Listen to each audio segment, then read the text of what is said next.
Depuis quand l'État décide de ce que nos enfants doivent apprendre sur la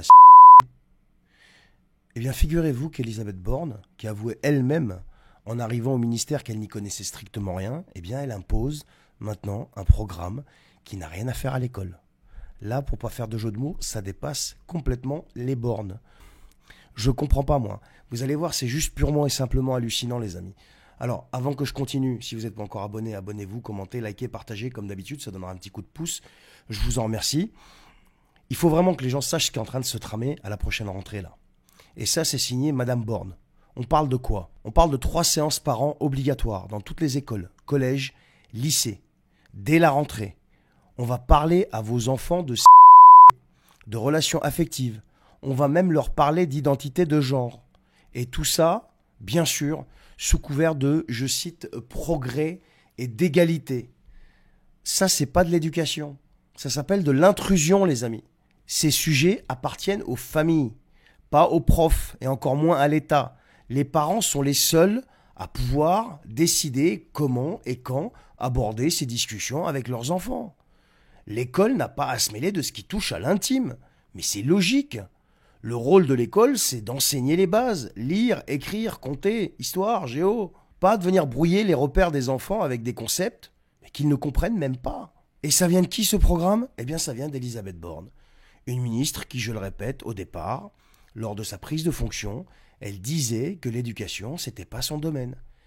Elle l'a dit elle-même, elle n'avait aucune expérience, aucune légitimité. Mais ça ne l'empêche pas aujourd'hui d'imposer sa vision, comme si elle savait mieux que les parents, ce qui est bon ou pas pour leurs enfants. C'est quand même culotté, non? Et attendez, ça s'arrête pas là, parce que ce programme, ils veulent le faire passer en force. Ils savent qu'il dérange, ça fait des années qu'ils essayent, mais ça bloque parce que eh bien, les parents, les enseignants, beaucoup de monde, veulent pas de ça. C'est normal, c'est logique, et pourtant ils insistent. Les critiques, ils en ont rien à faire. Les familles, on les écarte. L'avis des parents, on s'en fiche encore plus. On impose ce programme comme si on devait se taire. Et accepter, point barre, c'est comme ça. C'est la République qui décide, c'est pas toi. Toi, t'y connais rien, t'es là pour faire des gosses, c'est tout. Le problème, c'est pas juste le contenu. C'est ce que ça représente. Parce que c'est la porte ouverte à encore plus de contrôle de l'État sur l'éducation de nos gosses. Aujourd'hui, c'est ça. Demain, ça sera quoi? Et jusqu'où ils vont aller comme ça pour imposer leurs idées dans la tête de nos gosses? Je sais pas. Et vous, en tant que parent, est-ce que vous êtes prêt à laisser l'État décider de ce que vos enfants doivent penser, apprendre et croire sur des sujets aussi personnels, aussi intimes?